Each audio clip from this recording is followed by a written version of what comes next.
할렐루야 감사합니다. 이사야 이제 45장을 우리가 보도록 하겠습니다. 자, 이사야 44장에서 제가 여러분들에게 말씀드렸던 것처럼 우리가 하나님께 세우신 바른 정인이 되지 못한 가장 큰 원인은 어디서 그 원인을 우리는 찾아보았습니까? 바로 영적 무지였더라. 영적 무지는 하나님의 말씀을 바르게 알지 못한 속에서 우리가 넘어지는 자가 됐더라. 44장 18절이 그것을 우리에게 강력하게 메시지를 던져주고 있었다. 자, 그런가 하면 이제 45장의 내용들은 어떤 내용들을 다루고 있는가 하면 44장 28절 말미에서부터 이제 이어지는 내용들인데, 하나님께서 이스라엘을 구원하기 위해서 어떻게 일을 하실까? 따라서 45장은 전체적인 측면에서 하나님의 구원의 사역을 우리에게 말씀해 주고 있습니다. 그래서 제 45장은 하나님의 구원의 사역. 예, 잘 안 오네요. 다른 거로 바꿔서 쓰도록 하겠습니다. 하나님의, 예, 잘 놉니다. 구원의 사역. 하나님께서 우리의 구원을 위해서 어떻게 하셨는가? 어떻게 하셨는가?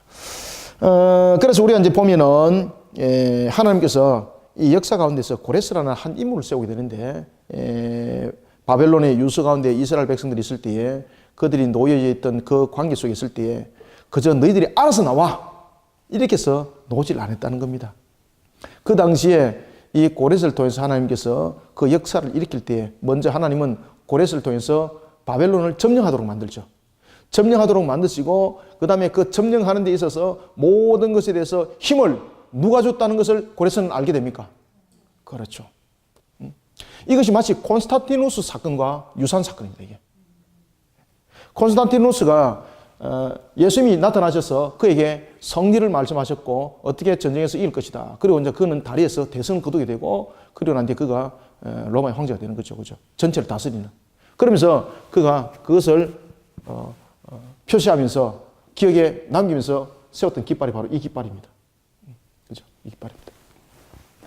콘스탄티누스에 대한 그러한 내용과 유사한 사건이 고레스 속에서 일어나는 거죠. 역사적으로 말하면은 고레스 사건이 훨씬 이전에 일어났고, 이제 뒤에 이제 콘스탄티누스의 사건들이 이제 일어나게 되는데, 하나님께서 고레스를 통해서 그 전쟁을 어떻게 이길 것이고, 이 모든 것을 통해서 승리를 쟁취하게 할 때에 하나님은 고레스라는 인물을 통해서 이 전쟁에 대한 승리에 대한 동력을, 고레스가 그런 능력이 되기 때문에 내가 고레스를 사용한다라는 것이 아니죠. 자, 여러분 보십시오. 고레스가 자기가 이렇게 승리할 수 있는 동력의 능력을 가지고 있었다. 이런 동력을 가지고 있었다면은 하나님께서 말씀하실 때에 그 말씀에 대해서 그가 귀담아 들었겠습니까? 귀담아 듣지 않습니다. 그런데 하나님께서 이 모든 전쟁에 대해서 사실은 메데바사가 바벨론을 이길 수 있다는 것은 거의 불가능한 수치였습니다. 그런데 하나님께서 오늘 본문에도 나타나는 내용처럼 이제 이사를 통해서 장차 일어날 고레스의 사건을 어떻게 예언을 하고 있는가 하면은 그 문이 안에서 열릴 것을 말씀하고 있습니다. 알겠습니까? 성문이 닫혀지지 않을 것이다. 그리고 고레스가 그 바벨론을 무너뜨릴 것을 이야기를 하고 있는데, 이 내용들은 이미 여러분들이 이제 잘 아시는 것처럼 메데바사가 BC 536년에, 그죠? 536년, 538년 사이에 바벨론을 무너뜨려 버리는데, 이 내용들 속에서 BC 586년에 바벨론이 예루살렘을 멸망했지 않습니까? 그때 예루살렘을 멸망시킬 때는 이 바벨론이라는 이 능력이, 막강한 능력이 예루살렘을 포위를 했었습니다.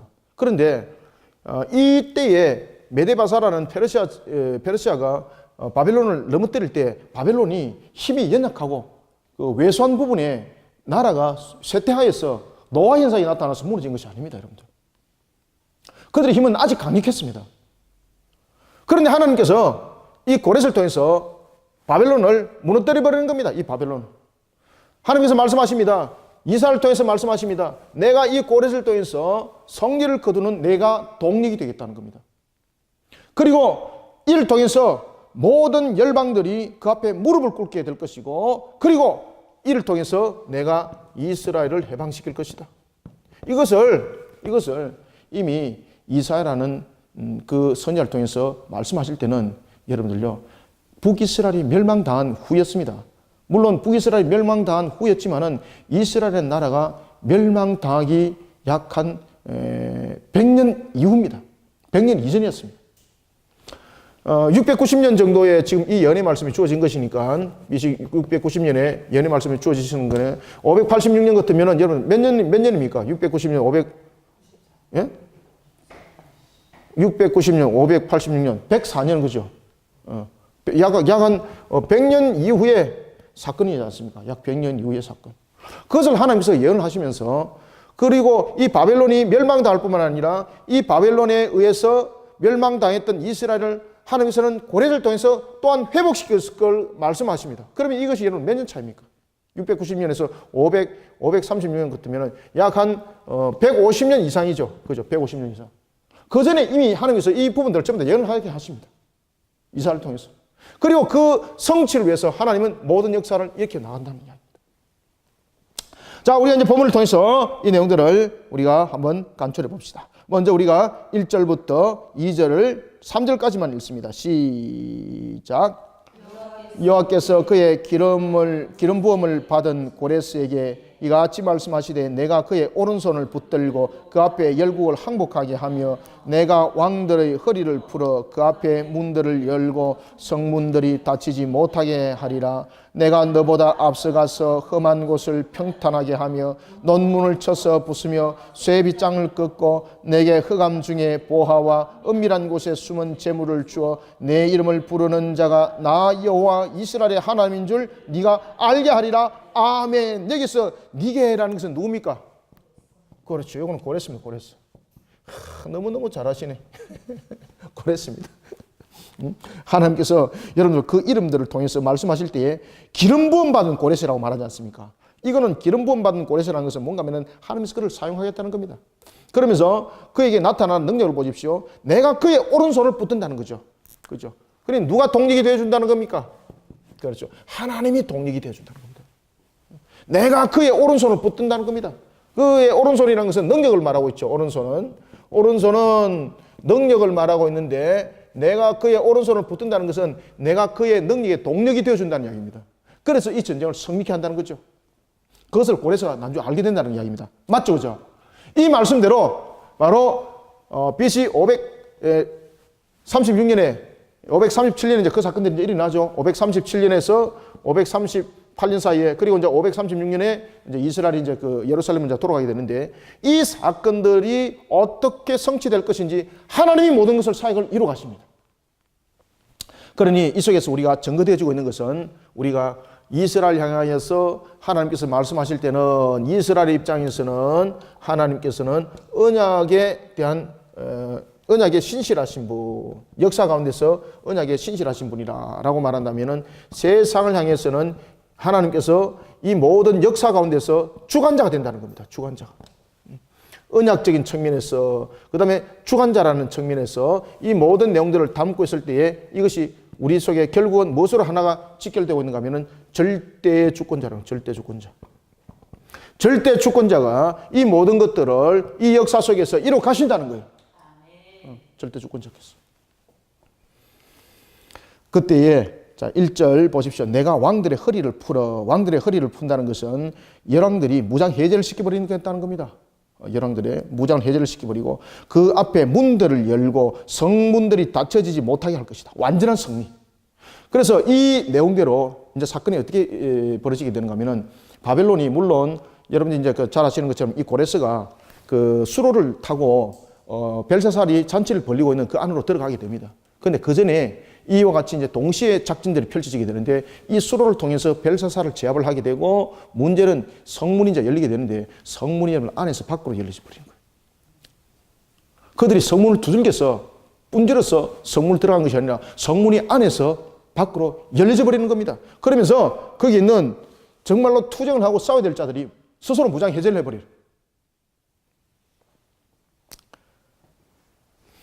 그게 역사 속에서 이제 벌어지게 되는데 하나님께서 그 한 사건을 벌어지게 된 것은 제가 이제 이런 것에서도 여러분들에게 말씀드렸습니다만은 그 당시 이제 신에 관한 민족에 대한 신에 관한 문제들이 굉장히 크게 대두가 됩니다. 벨사살의 아버지가 아주 지혜도 뛰어나고 용맹스럽고 전쟁에도 아주 능한 사람이었거든요. 그러면 그가 전쟁을 치르다가 자신이 섬기던 신보다도 더 능력 있는 신을 본 거예요. 그러면서 그 신을 강조를 하기 시작하는 거예요. 벨사사르에게는 그 바벨론에 대한 그 성을 주면서 자신은 새롭게 다스려 나가는 그 제국 속에서 자신이 또 다른 신을 섬기게 되는 겁니다. 이 속에서 그 바벨론에 있는 그 백성들이, 군사들이 배반감을 느끼게 되는 거죠. 그러면서 나중에 고레스가 치고 들어올 때 여기 대해서 고레스가 어떤 내용들을 약속을 하게 되는가 하면은 그들이 섬겨 있는 신에 대해서 자유를 주겠다는 겁니다. 그리고 이 성을 너희들이 우리에게 주기만 하면은 너희들의 생명을 보존하겠다는 거죠. 그러면서 그들이 볼 때에 그들의 마음이 허물어지기 시작하는 겁니다. 누가 그 마음대로 허물었습니까? 하나님이 허물었던 거예요. 그래서 성문이 나중에 항복하는 뜻에서 안에서 밖으로 열어지게 되는 겁니다.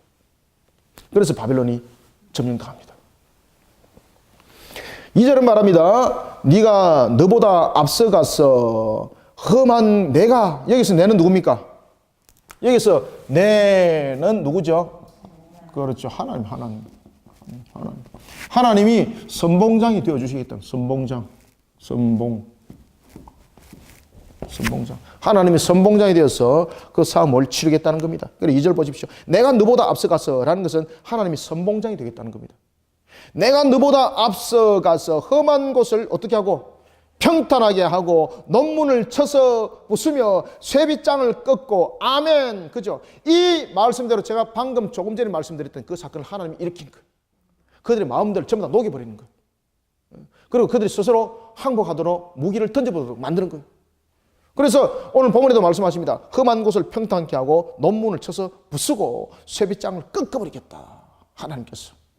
그래서 고레스가 이 사실을 이 전투를 통해서 나중에 알게 되는 겁니다. 그래서 고레스가 칙령을 발동할 때 하나님께서 명했던 그 명예에 순복하지 않을 수가 없는 거예요. 3절은 말합니다. 네가 흑암 중에서, 여기서 니게라는 건 누구죠? 고레스죠. 네가 니게 흑암 중에 보화와 은밀한 곳에 숨은 재물을 주어 네 이름을 부르는 자가 나 여호와 이스라엘의 하나님인 줄 네가 알게 하리라. 아멘. 그렇게 해서 하나님께서 고레스를 사용하겠다는 겁니다. 이사를 통해서 이미 하나님께서 그 말씀을 먼저 주고 계십니다. 그럴 때에 4절에 보면은 고레스를 부르는 목적이 무엇인지를 이제 설명합니다. 그것은 뭔가 하면 압제당하고 있는 이스라엘 자손을 위함이라고 하나님께서 말씀하십니다. 그리고 고레스는 그 내용대로 역사 속에서 고레스의 칙령을 발동하게 됩니다. 그때가 바로 BC 537년에 고레스가 칙령을 발동하게 되는 거죠. 고레스가 칙령을 발동합니다. 이때가 BC 537년에 고레스가 이 칙령들을 발동을 하게 되는 거죠. 이 역사적인 사건들이 이 내로 성취가 나타나는 것을 우리가 볼 수가 있습니다.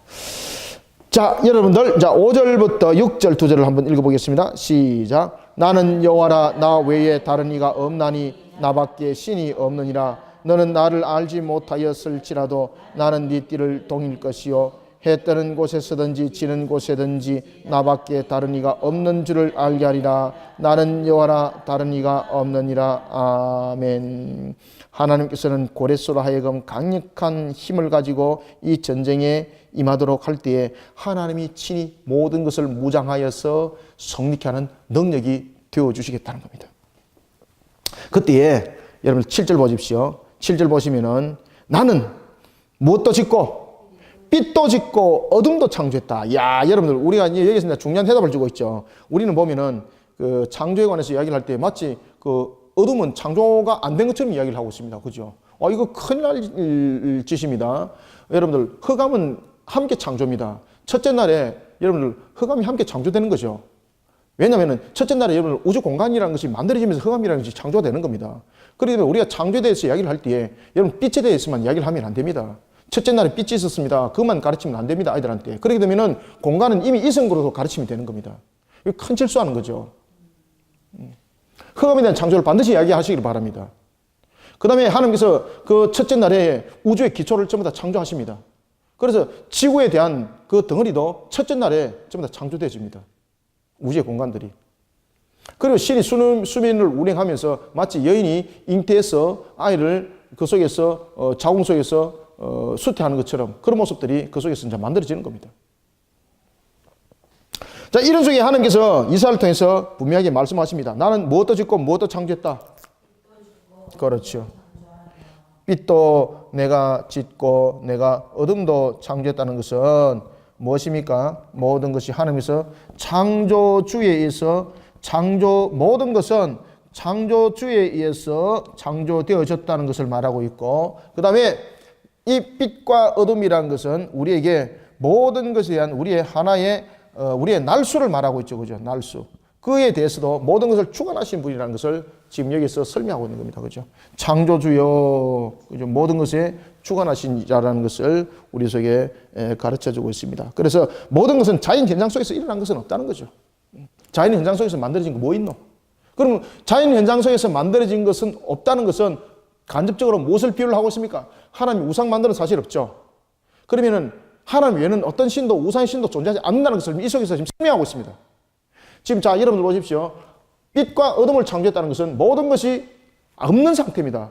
그냥 공하다 말하시면 안 됩니다. 공한 것은 있는 상태를 공하다는 겁니다. 알겠죠? 그래서 베르시트 바라 엘로힘 에트 하 샤마임 웨 에트 하 아레츠라는 이 부분들에 대해서 우리 명확하게 아셔야 되는 거예요. 빛과 어둠을 창조했다는 것은 어떤 것도 존재하지 않는다는 겁니다. 만약에 하나님께서 빛과 어둠을 창조하지 않으시고 빛만 창조했다면 어둠은 존재하는 겁니다. 그러면 이 어둠의 존재 속에서 우상은, 다른 신들은 존재할 수 있습니다. 그렇죠? 왜냐하면 존재라는 형태를 이미 만들어져 있기 때문에. 그렇기 때문에 이사야가 우리에게 굉장히 중요한 이야기를 던져주고 있습니다. 마치 창세기 전체를 돌아볼 때에 우리에게 메르시트라고 말하고 있는 것처럼 태초에 빠라 창조했다는 것을 태초에 창조하셨습니다. 누가? 엘로힘, 무엇을? 하샤마임, 무엇을? 하아레츠. 그렇죠? 그 모든 부분들을 이야기를 했을 때에 오늘 본문 속에도 담겨지고 있는 것은 만약에 그 빛과 그 어둠이 이 둘 중에 하나님께서 창조하신 것이고 그냥 자연 상태로 있다고 말하면은, 여러분들 하나님께서 우상 숭배라고 말하면은 그 단어는 틀립니다. 분명히 뭔가가 존재하고 있으면은 그 속에 그를 다스리는 신은 분명히 있을 것입니다. 그럼 그 신은 존재하고 있는 겁니다. 그런데 이 속에서 이사야를 통해서 하나님께서 굉장히 중요한 말씀을 주고 있는 것은 내가 빛도 창조하고 어둠도 창조했다는 것은 모든 것은 존재함이 하나님의 손에서 시작됐다는 것을 설명하고 있습니다. 그래서 이 속에서는 무엇을 말하고 있습니까? 이게 보입니까? 지금 화면에? 안 보입니까? 그럼 이것은 보여요? 이것은 무엇을 말하고 있는가 하면 화살표는 보이죠? 이것은 무엇을 말하고 있는가 하면 어떤 자연적인 현상 속에서 발생이 되고 일어난 것은 없다는 이야기입니다. 이게. 따라서 모든 창조는 하나님에 의해서 이루어진 것이고 이 하나님께서 무엇을 창조하지 않았다는 겁니까? 하나님 외에는 어떤 신도 하나님께서 허락지 않았다는 겁니다.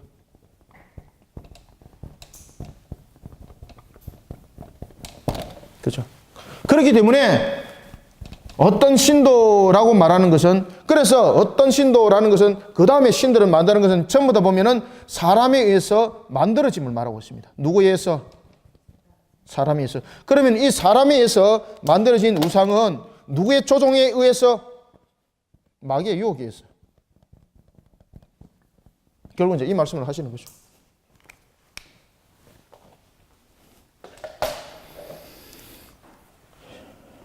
팔 절 말합니다. 하늘이여 위로부터 공의를 뿌리며 구름이여 얼을 부을지어다. 땅이여 열려서 구원을 삭득게 하고 공의도 함께 운동케 할지어다. 나 여호와가 이 일을 창조하였느니라. 아멘. 굉장히 중요한 메시지 던졌죠. 그러니 우상은 창조되어졌다? 아니라는 겁니다. 우상은 존재한다? 존재하지 않는다는 겁니다. 하나님이 만들 사실도 없다는 겁니다. 하나님께서 모든 것을 공의와 의를 통해서 모든 것을 하늘을 만드시고 구름을 만드시고 땅을 열게 하셨고 만드셨다는 거죠. 그러니 하나님의 공의 속에서 여러분들 이 창조에 대한 모습 속에 이 공의가 발동되어졌는데 어찌 여러분들 우상이 만들어졌겠습니까? 어찌 불의가 만들어졌겠습니까? 어찌 하나님을 배반하는 것이 만들어졌겠습니까? 그죠? 헛된 소리 하지 말라는 겁니다. 하나님의 속성 속에는 모든 속성은 연결되어 있습니다.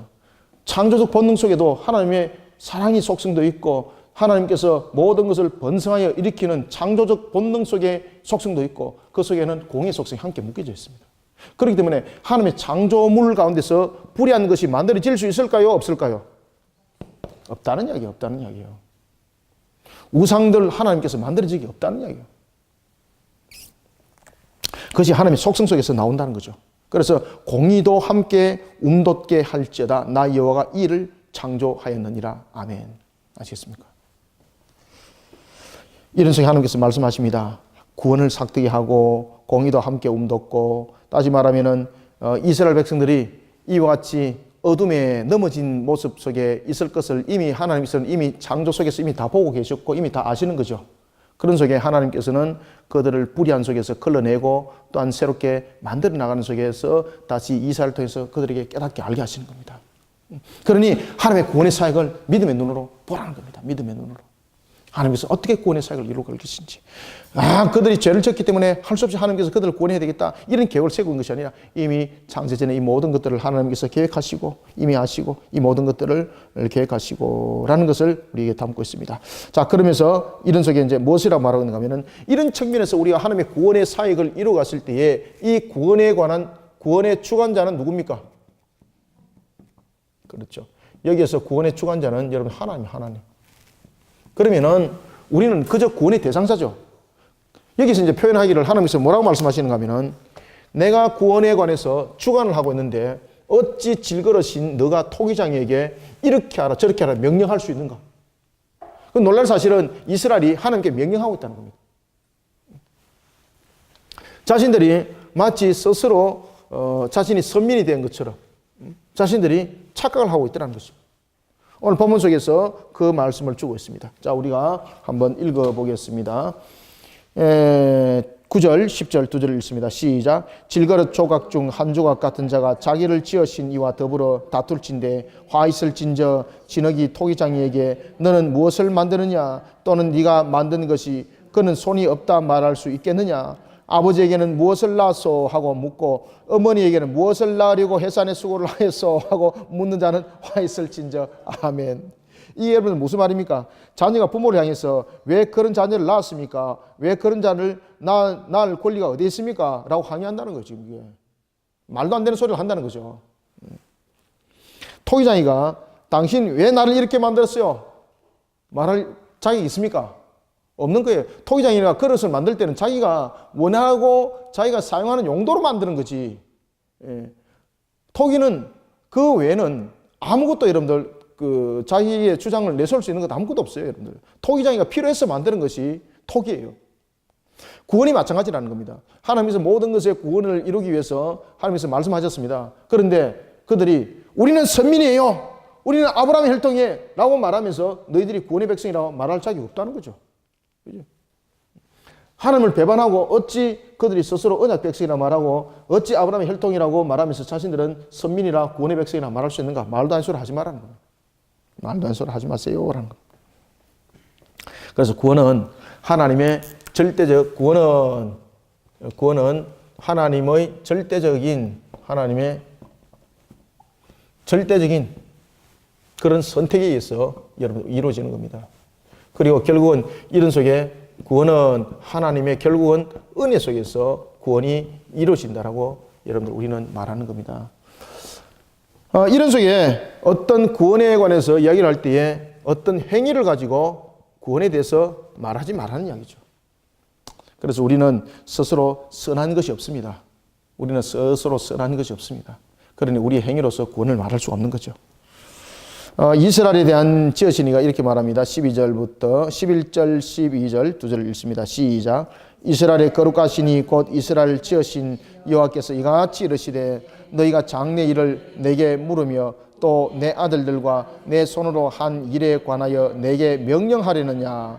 내가 땅을 만들고 그 위에 사람을 창조하였으며 내가 내 손으로 하늘을 펴고 하늘의 모든 군대에게 명령하였노라. 아멘. 그러니까 11절을 보십시오. 내 손으로 한 일에 관해서 오히려 그들이 내게 명령하고 있다. 내게 명령하고 있다. 이 기가 찬 이야기죠. 그죠? 나를 구원해내라 이거지. 나는 당연히 구원의 백성인데 너 왜 나를 여기 뒀냐 이거죠. 택도 아닌 소리 하지 말라는 거죠. 모든 것은 여러분 절대 주권자 되시는 하나님께서 모든 것은 선택되어지고 하나님께서 모든 것은 결정되어집니다. 하나님 그러면은 왜 이왕이면 구원을 이야기를 할 때 좀 옆에 있는 사람들 두루두루 좀 살피면서 또 구원해주면 얼마나 좋아요. 그런 말 하지 말라는 이야기입니다. 우리는 우리 속에 담겨져 있는 것은 항상 우리는 절대자 되시는 하나님을 바라보는 온전한 신앙 속에서 우리 애들의 신학도 해야 되고 신앙도 해야 되고 그게 우리의 삶이 결국은 되어야 되는 것입니다. 하나님께서 말씀하십니다. 12절 내가 땅을 만들고 그 위에 사람을 창조했다는 거죠. 내가 땅을 만들고 그 위에 사람을 창조했다는 거죠. 그리고 내가 내 손으로 하늘을 펴고 하늘의 모든 군대에게 내가 명령했다는 거죠. 모든 것이 하나님의 주관하심인데 너가 어찌 나를 명령하느냐 이 말입니다. 토기장이가 토기를 만드는데 토기가 당신 왜 나를 이렇게 만들었어 하고 똑같다. 자식이 태어났는데 당신 왜 이렇게 자녀를 낳았냐고 따지는 거와 똑같다. 말도 안 되는 그런 소리를 하고 있다는 것입니다. 그럴 때 하나님께서 말씀하십니다. 13절 읽습니다. 시작. 내가 공의로 그를 일으킨지라 그의 모든 길을 곧게 하리니 그가 나의 성읍을 건축할 것이며 사로잡힌 내 백성을 값이나 갚음이 없이 내놓으리라. 만군의 여호와의 말이니라 하셨느니라. 아멘. 그러면은 절대 주권자 되신 하나님께서 이스라엘을 어떻게 구원하시는가? 제가 여러분들에게 방금 썼던 내용입니다. 바로 13절이 하나님의 은혜로 구원한다는 겁니다. 하나님께서 이 고레스를 세운 것을 하나님께서는 이스라엘의 행위를 보고 그들에게 내가 갚아주는 값이 아니라는 겁니다. 이 고레스는 이스라엘의 값이 아닙니다. 이 고레스는 이스라엘의 값이 아니라 바로 무엇이라는 이야기를 말하고 있습니까? 그렇죠. 하나님의 은혜라는 것을 말하고 있습니다. 이 고레스는 하나님의 은혜. 하나님께서 고레스를 불렀다는 것이고 고레스를 일으켰다는 것은 모든 것이 하나님께서 우리를 향한 구원의 은혜를 베푸십니다. 이것을 깨달으라는 겁니다. 그러니 어리석음 속에서 너희들은 속히 돌이켜라 이 말이죠. 어리석음 속에서 너희들은 속히 돌이켜라. 자, 14절부터 15절 두 절을 한번 우리가 또 읽어보겠습니다. 시작. 여호와께서 이가 같이 말씀하시되 애굽의 소득과 구스가 무익한 것과 스바의 장대한 남자들이 내게로 건너와서 내게 속할 것이요 그들이 너를 따를 것이라. 사슬에 매여 건너와서 내게 굴복하고 간구하기를 하나님이 과연 내게 계시고 그 외에는 다른 하나님이 없다 하리라 하시니라. 구원자 이스라엘의 하나님이여 진실로 주는 스스로 숨어 계시는 하나님이시니라. 아멘. 자, 14절도 그 이야기를 하죠. 하나님 외에 세상에 다른 신은 있다 없다. 그렇죠. 그러니 보십시오. 하나님이 과연 네게 계시고 그 외에 다른 하나님이 없다 하리라. 그죠? 창조에 대해서 이야기를 하실 때도 자연 현상 속에서 만들어진 것 아무것도 없다. 만약에 자연 현상 속에서 만들어진 것이 있다면 다른 신도 존재한다 보셔야 됩니다. 그런데 하나님께서 어둠과 빛에 관해서 분명히 모든 것을 이야기를 하실 때 모든 자연에 관한 창조는 하나님의 손에 의해서 하나님 안에서 창조되어지 아니하는 것은 없다고 말씀하고 있습니다. 그러나 하나님께서 말씀하십니다. 어떤 신도 내가 만든 적이 없다. 그럼 존재하지 않다는 거죠. 그럼 지금의 마귀는 그러면 어떻게 존재하는가? 타락한 천사죠. 그죠? 오늘도 우리에게 이제 그렇게 말씀하십니다. 이런 속에 이제 하나님 외에는 세상에 어떤 신도 없다는 진리를 이방인들이 알았을까 몰랐을까요? 처음에는 몰랐죠. 그런데 이방인들도 깨닫게 하십니다. 이사야를 통해서 이 말씀을 하시는 거예요. 처음에는 이방인들도 하나님에 관해서 이 사실을 몰랐다는 이야기입니다. 왜? 자신들이 섬기는 신이 있었기 때문에 그 신이 절대 신인 줄 알고 있었다는 거죠. 그런데 하나님께서 말씀하십니다. 그들은 나중에 하나님이 어떤 분인가를 깨닫게 될 것이다. 그것이 15절입니다. 그래서 마치 하나님을 이방인들에게는 어떤 하나님으로 비춰줬습니까? 숨었다가 나타나시는 하나님. 나타나시는 하나님. 이방인들에게는 이렇게 느껴진다는 겁니다. 숨었다가 글자를 띄우겠습니다. 숨었다가 나타나신 하나님으로 그렇게 비춰진다는 이야기입니다. 그러면은 이 이방인들의 고백이 무엇을 담고 있습니까? 마치 숨었다가 나타나신 신인 것처럼 하나님께서는 일반 계시의 한계를 넘어서 이 특별 계시를 이방인들에게도 비춰준다는 이야기죠. 이방인들을 비춰줘서 이방인들이 마치 숨어 계신 하나님이었던 것처럼 그들은 나중에 깨닫게 되는 거죠. 야, 이 하나님이 정말로 유일한 신이시구나. 여호와 하나님이 정말로 참신이구나. 이것을 그들은 깨달을 때 마치 숨었다가 나타나신 하나님인 것처럼 그들에게 하나님께서는 이방인들에게도 특별 계시를 통해서 알게 해주신다는 겁니다. 그래서 하나님께서는 말씀하시는 것은 특별 계시를 통하여 이방인들에게 이와 같은 내용들을 알게 하겠다는 겁니다. 그러면은 결국은 이 속에서 담고 있는 것은 무엇입니까? 혈통으로 너희들이 구원의 백성이라고 말하지 말라는 이야기죠. 너희들이 할례로서 구원을 말하지 말하는 거죠. 너희들이 시내산 율법을 통해서 너희들이 구원을 말하지 말하는 거죠. 결국은 구원은 하나님께서 고레스를 통해서 이스라엘을 회복시켰던 그 은혜를 베푸신 것처럼 이방인들에게도 하나님께서 특별 계시를 통해서 숨었다가 나타나신 하나님인 것처럼 그들에게 밝혀 조명하여서 그들도 구원해야 할 것을 말씀하고 있는 겁니다. 16절, 17절 제가 읽겠습니다. 우상을 만든 자는 부끄러움을 당하였며 욕을 받아 다 함께 수욕 중에 들어갈 것이로되 이스라엘은 여호와께 구원받아 영원한 구원을 얻으리니 너희가 영원히 부끄러움을 당하거나 욕을 받지 아니하리로다. 아멘. 우상을 만드는 자는 부끄러움을 당하지만은 여기서 이스라엘은 혈통을 말하고 있는 것 아닙니다.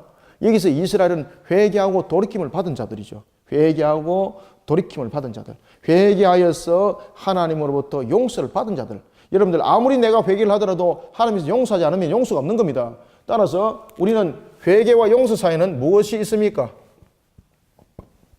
회개했다고 용서 받습니까? 아닙니다. 회개도 용서 안 받는 것은 용서 못 받습니다. 그래서 회개와 용서 사이에는 무엇이 성립이 됩니까? 이 사이에 하나님의 은혜가 됩니다. 하나님의 은혜가. 하나님의 은혜가. 하나님의 은혜가 없으면 용서되지 않습니다. 그렇기 때문에 용서는 내가 회개했기 때문에 값이 아닙니다.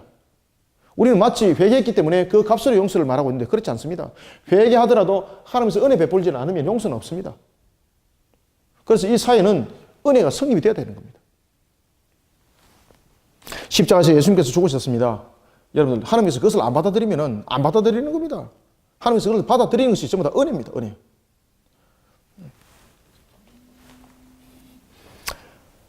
이스라엘은 여호와께서 구원을 받아라는 것은 이와 같이 이스라엘은 하나님의 은혜 받은 자들입니다. 그러면 하나님의 택한 자들이죠. 하나님의 택한 받은 자, 하나님의 은혜 받은 자. 자, 18절, 19절 두 절을 읽겠습니다. 시작. 대저 여호와께서 이같이 말씀하시되 하늘을 창조하시니 그는 하나님이시니라. 그가 땅을 지으시고 그것을 만드셨으며 그것을 견고하게 하시되 혼돈하게 창조하지 아니하시고 사람이 거주하게 그것을 지으셨으니 나는 여호와라. 나 외에 다른 이가 없느니라. 나는 감추어진 곳과 캄캄한 땅에서 말하지 아니하였으며 야곱 자손에게 너희가 나를 혼돈 중에서 찾으라고 이르지 아니하였노라. 나 여호와는 을을 말하고 정직한 것을 알리느니라. 아멘. 자, 여기서 나 여호와는 을을 말하고 정직한 것을 알리느니라 라는 것을 통해서 항상 창조와 모든 것들은 하나님의 속성 속에서 여러분들 모든 것이 이루어진다는 것을 우리가 반드시 아시고 이 속에 우리를 바르게 세워나가야 되는 겁니다. 의와 정직, 등이 모든 것들은 창조 속에서 의와 정직이 세워지기가 있다는 것이고 하나님의 나라에 그러면 통치도 의와 정직이 그 속에 있다는 겁니다. 그러면 하나님의 나라 그 통치 안에는 불의함이 함께 할 수 없다는 겁니다. 모든 것은 거룩함이라는 겁니다. 그래서 우리는요, 어떤 신앙을 행했더라도 우리는 거룩함이 존재해야 되는 것입니다. 어떤 우리가 예식을 통해서도 하나님의 거룩함을 벗어나서는 아니 되는 것입니다. 그래서 18절은 우리에게 말하고 있는 것은 창조 역사를 하나님은 18절에는 홀로 행했다는 것을 말하고 있고 그런 하나님께서 이 창조를 무분별하게 창조하지 않았다는 것을 우리에게 담겨주고 있는데 그것은 질서 하나님이라는 거예요. 질서 하나님. 질서 하나님. 그렇죠? 질서 하나님.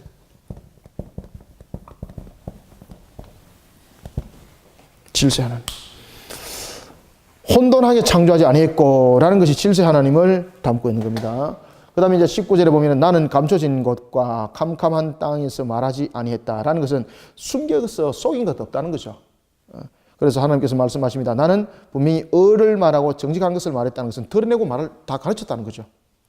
하나님께서 혼자 그냥 숨겨가지고 하나하나씩 밝혀내면서 봐, 너 죄졌지? 라고 이렇게 말한 적 없다는 겁니다. 숨겨서 말하는 사실 없고 그 다음에 감춘 사실 없습니다. 이미 우리에게 모든 것을 말씀하실 때 하나님 계시하셨습니다. 에덴 동산에서도 하나님께서 말씀을 계시한 것이죠. 선악을 알게 하는 실과를 먹지 마라 계시하셨죠. 이스라엘 백성들에게도 여러분들 잘 아시는 그런 언약에 대한 것들을 기초를 놓을 때에 하나님의 나라에 대한 기초를 놓을 때에 시내산에서 계시하셨죠. 그죠? 그들 심판하실 때도 선지자를 통해서 계시하셨죠. 감춘 것 없습니다, 여러분들요. 그때 모든 것들은 기준은 하나님께서 모든 창조의 그 내용 속에 담겨있던 의, 정의, 공의, 그 다음에 언약을 맺을 때도 의, 정의, 공의 그 속에 모든 것이 함께 담겨져 있던 것입니다. 나 여호와는 을을 말하고 정직한 것을 알리느니라.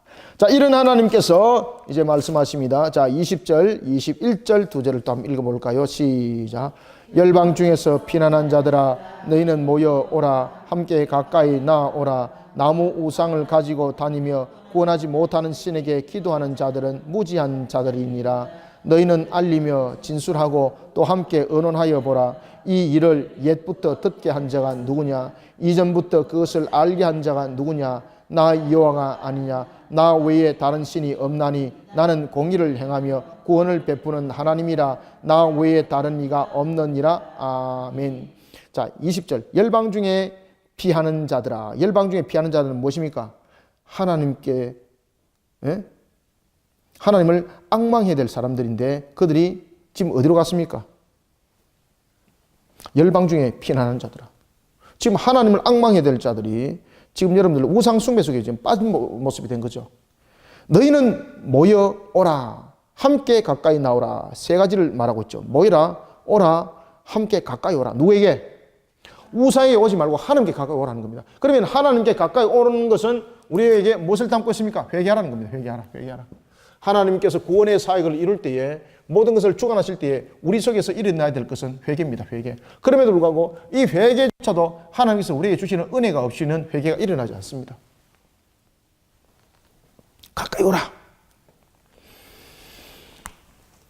그러면서 나무 우상을 가지고 다니며 구원하지 못하는 신에게 기도하는 자들아 그런 자들은 무지한 자들이다. 나무 우상을 가지고 다니며 구원하지 못하는 신에게 기도하는 자들은 무지한 자들이다. 무지한 자들이다. 우리가 이런 무지한 짓을 하지는 않는지, 우리가 신앙을 한다고 말하면서 교회 속에서, 그리고 또한 우리가 예수 그리스도의 십자가를 부여잡고 우리가 신앙한다고 말하면서 혹여나 우리는 나무 우상을 가지고 우리는 신앙하고 있는 것은 없는지 아시겠습니까? 이 나무 우상이라는 것은 말 그대로 하나의 십자가 우상이 될 수가 있는 거죠. 노뱀자루를 분질렀던 히스기야, 그 우상이 되었기 때문에 분질러 버린 거죠. 우리의 삶의 형태를 속에서도 우리가 주님의 십자가를 부여잡는다고 말하면서도 이 십자가가 때로는 우리의 우상으로 변할 수도 있는 거죠.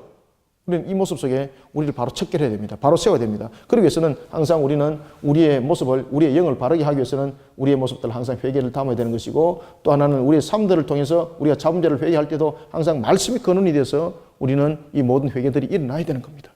그래서 모든 것은 말씀의 거리에 비춰봐라. 오늘 주님께서 말씀하십니다. 20절에도 보면은 그 말씀을 하고 계시고, 21절도 보면은 너희는 알리며 진술하고 또 함께 의논하여 보라. 이거는 뭡니까? 이방인들이 가지고 있는 그런 참신에 대한 그런 견해들, 재판장이신 하나님 앞에 나와서 물어보라는 거죠. 너희들이 이방인들이 가지고 있는 그런 이방인에 관한 그런 신상에 관한 의견들, 너희들이 이방인들에게 배웠던 그 관습에 관한 것들, 정말로 너희들이 목상이 우상이라고 신이라고 말했던 그 문제들 하나님 앞에 갖고 놓아보라는 겁니다. 하나님께 물어봐라는 겁니다. 그것을 알 자가 누가 있는가? 하나님밖에 없다는 거죠. 그걸 정확하게 알 자는. 그냥 하나님 앞에 물어보라는 거예요. 다른 데 물어보니까 마귀한테 꼬여가지고 마귀한테 엉뚱한 소리를 듣는 겁니다. 하나님께서 말씀하십니다. 누가 그것을 너희에게 알게 할 수가 있는가? 그것을 알게 할 자는 이전도 마찬가지고 이후도 마찬가지고 여호와 한 번뿐이다. 이사야를 통해서 말씀하십니다. 그러면서 말씀하십니다. 하나님께서는 이렇게 말씀합니다. 나 외에 다른 신은 없다. 딱 그냥 단도직입적으로 그냥 딱 잘라서 말씀하시는 거예요. 막 설명이 아니라 그냥 딱 잘라서 말씀하시는 거예요. 나 외에 다른 신은 없다. 나는 공의를 행하며 구원을 베푼다. 하나님께서 여러분을 공의를 행한다는 것은 우리를 규제하고 억압한다는 것이 아니라 이 공의가 우리로 하여금 정말로 복된 삶을 살게 하고 우리를 정말로 거룩한 길에 들어서게 하는 하나의 조건이 되는 겁니다. 자, 이런 속에 오늘 말씀하십니다. 22절, 23절. 자, 두 절을 한번 또 읽어보겠습니다. 시작. 땅의 모든 끝이여 내게로 돌이켜 구원을 받으라. 나는 하나님이라 다른 이가 없느니라. 내가 나를 두고 맹세하기를 내 입에서 공의로운 말이 나갔은즉 돌아보지 아니하나니 내게 모든 무릎이 꿇겠고 모든 혀가 맹세하리라 하였노라. 아멘. 자, 22절에 보면은 땅의 모든 끝이라는 것은 하나님을 알지 못하는 모든 이방의 땅들,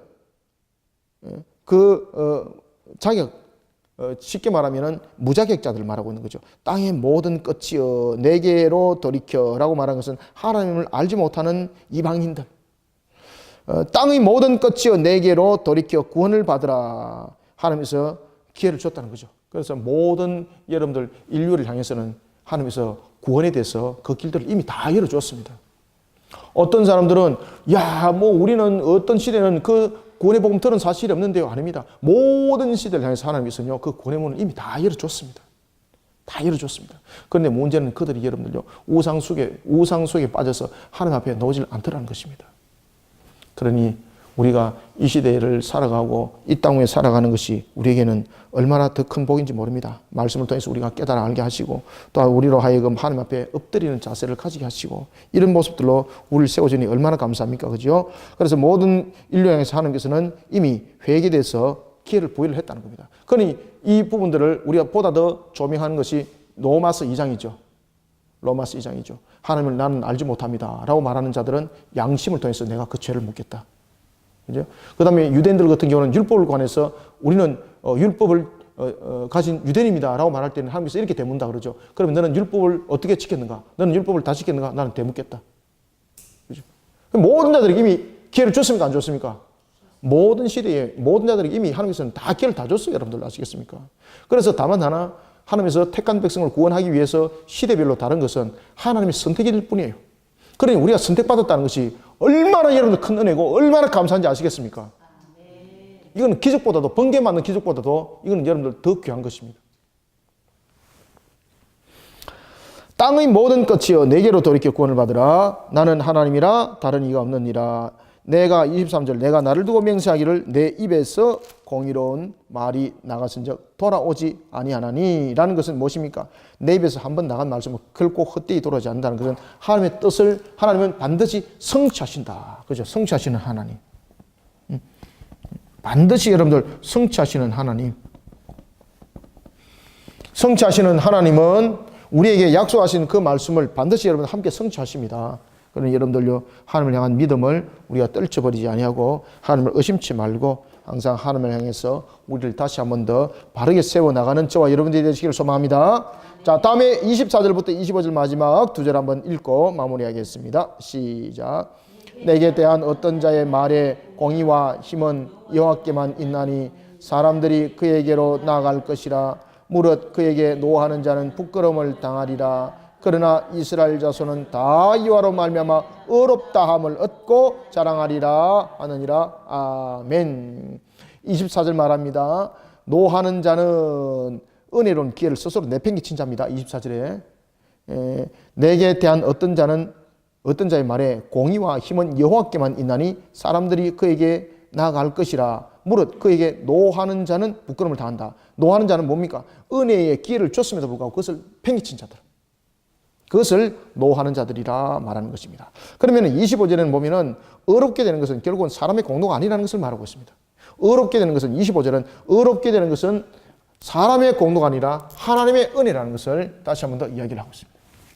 어렵게 되는 것은 어렵다 일컫는 것은 어떤 사람의 행위로 되는 것이 아니라 무엇으로?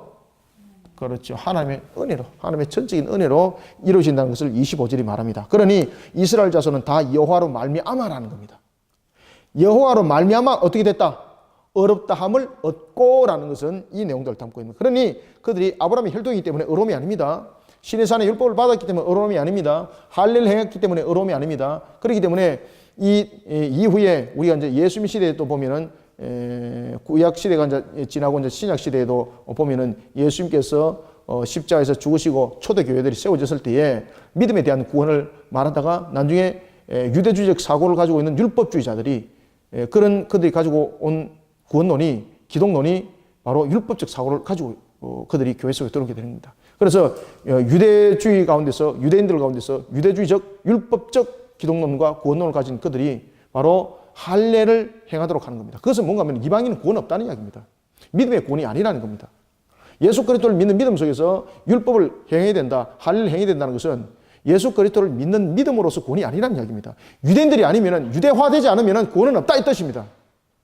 이해가십니까? 유대화입니다. 유대화가 되지 않으면 구원은 없다는 뜻입니다. 그래서 할례를 행하라는 겁니다. 믿음이 구원이 아니라는 이야기죠. 그런데 오늘 이사야를 통해서 하나님께서 분명히 말씀하고 계십니다. 여호와로 말미암아 어렵다는 것입니다. 이스라엘은 여호와로 말미암아 어렵게 되었다는 것은 하나님의 은혜로. 다시 말하면 이스라엘인 것은 혈통으로 나가는 것이 아니라는 겁니다. 여기서 이스라엘인 것은 계속 강조하고 있는 것은 두 가지를 말하고 있습니다. 하나는 역사 속에서 실질적인 이스라엘이 무너짐을 당하고 있습니다. 그런데 문제는 뭔가 하면은 바벨론에서 돌아오는 자들이 있고 못 돌아온 자들이 있죠. 무너진 자들이 있고 새롭게 하나님께서 일으킨 자들이 있죠. 그들 속에 하나님께서 말씀하십니다. 새롭게 세워진 자들은 여호와로 말미암아 어렵게 되어서 하나님께서 그들에게 힘이 되어주고 그리고 자랑이 되어서 그들이 다시 회복되었노라 라고 말씀하고 있는 것입니다. 따라서 오늘은 우리가 45장을 통해서 하나님께서 구원의 사역은 모든 것이 하나님의 주관하심 속에서 이루어진다는 것과 함께 그리고 사람의 어떤 선함의 모습도 구원의 텃밭이 될 수 없다는 것과 모든 것은 하나님의 은혜로 말미암아 이루어진다는 것을 45장이 이사야를 통해서 증거해주고 있습니다. 오늘도 우리가 주신 이 말씀을 삶과 잘 깨닫고 또한 우리가 하나님의 은혜에 감사하는 신앙으로 달려가는 저와 여러분들이 다 되시기를 소망합니다.